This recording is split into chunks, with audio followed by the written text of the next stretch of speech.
kematian itu tidak disebabkan karena kejadian-kejadian dunia yang mengiringi, baik kelahiran atau faktor cuaca atau pekerjaan dan sebagainya. Tapi ketentuannya adalah ajal. Quran surah ke-7 ayat 34. Wa likulli ummatin ajal.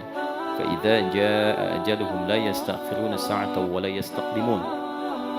Dan setiap orang yang beraktivitas, berkehidupan, bahkan setiap generasi di muka bumi ini ada batas waktu hidupnya. Beda umur dengan ajal ya. Kalau ajal itu batasnya sampai wafat. Kalau umur cara mengisi ajal.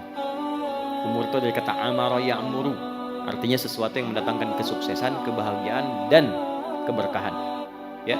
Jadi sepanjang berkehidupan sukses, jangan tanggung nih. Sekarang siapkan rencana untuk sukses. Ya, yang kedua bermanfaat, berkah.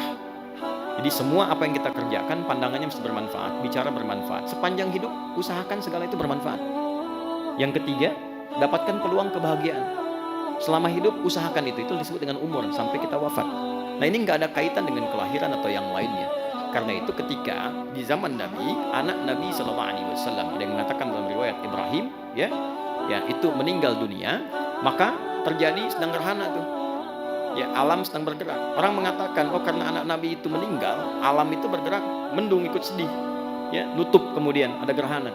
Maka Nabi langsung naik ke mimbar mengatakan, gak ada kaitan gerhana ini dengan kematian atau kehidupan seseorang.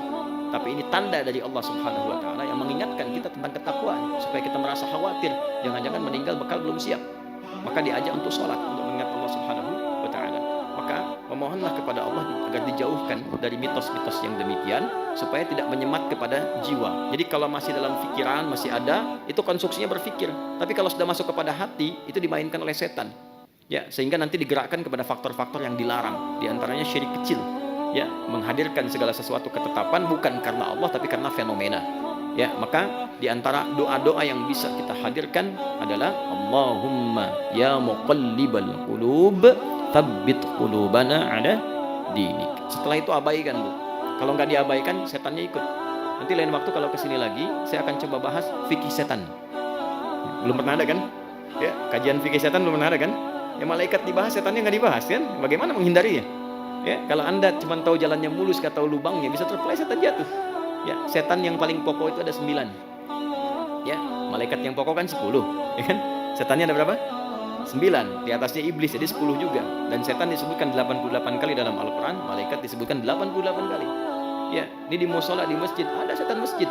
Jangan dikira nggak ada setannya. Yang dikoda DKM-nya, Pak. Lihat itu. Ya, dengan yang sholat. Dan dimulai dari takbir. Jadi kalau kita biasa begini, setan belum goda. Makanya fokus. Tapi begitu bertakbir, kata Nabi, dia akan berkata, fayaqulu udhkur kada, ingat ini, ingat itu. Maka orang yang sholat akan mulai mengingat apa yang tidak ingin dia ingat. Hatta la yash'ural musalli kam raka'atan yusalli, sampai dia tidak sadar berapa rakaat sedang menunaikan salat. Setan di tempat kerja ada. Ada. Setan di pasar, di mall ada. Setan di rumah juga ada. 9 jenis loh. Nanti kita bahas lain waktu ya.